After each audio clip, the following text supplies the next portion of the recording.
So love is in the air. Or that could be the smell of the dryer sheets downstairs in the dryer. They smell so good. I love dryer sheets. So in a lifetime with diabetes, I've never had the option of experiencing love without diabetes being part of the equation because I fell in love for the first time when I was a grown-up, after I already had diabetes. There's a lot of things to be insecure about. There's a lot of things to feel crappy about. You wonder what your hair looks like or how your body looks or what your voice sounds like. By the way, I have a cold, so that's why I sound like this.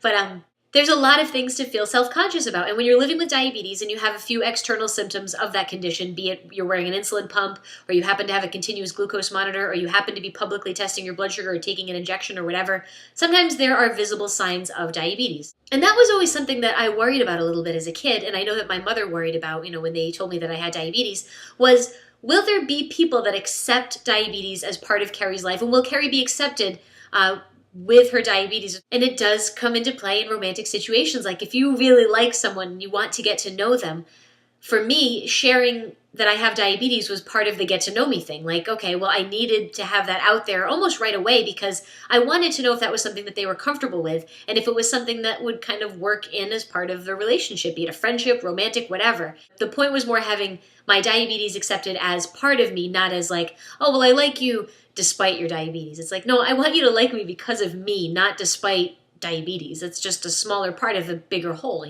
My husband had seen an insulin pump once before. One of his friends knew a girl that wore one, so it wasn't like a brand new thing for him, but he recognized that that's what my device was right away. So when he said, oh, okay, I see your insulin pump, it was like, whoa, whoa, whoa, this guy totally gets it and he knows what this is, and I don't have to have that awkward conversation of, well, I have diabetes and it's an insulin pump. What it's doing is subcutaneously infusing insulin and blah, blah, blah. It all just starts to become nonsense.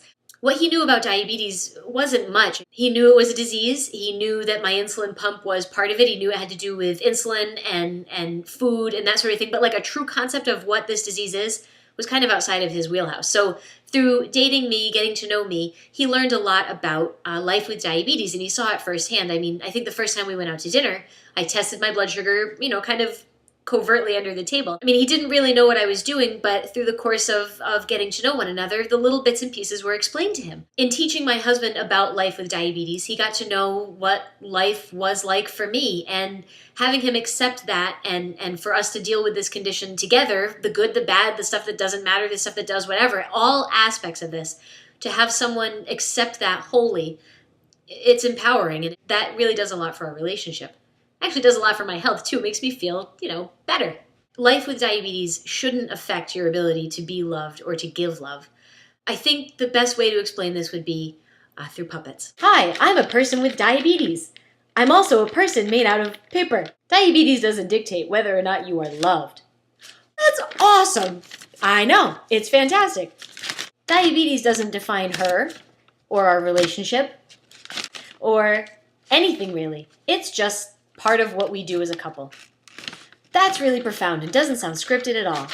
Want a smooch? Okay. There's nothing sweeter than accepting yourself. And if you accept yourself, the chances that someone else will accept you, pretty high.